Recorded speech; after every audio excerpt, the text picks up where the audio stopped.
Hello, welcome to my channel. I have this dollhouse from Dollar Tree. I just picked this up because I wanted to do like a gingerbread house with the kids, but I didn't notice that when I opened it that right here it has these sides.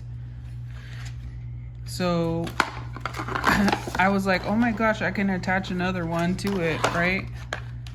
And then I seen this and it says snap multiple homes together to build a neighborhood. So basically I could do, I don't know, I guess a gingerbread house neighborhood. But yeah, you just put it on here. No, I got it on here first, but I can't do it because I'm recording. Anyways, yeah, there you go. Look at that. I think that is so cool.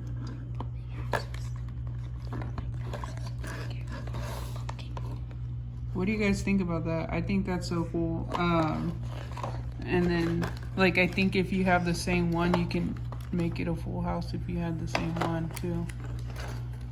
But then you can't really play in it if it's shut, right?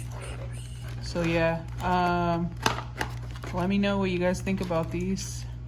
Yeah, have a wonderful day. And also it comes with furniture. So have a wonderful day and God bless.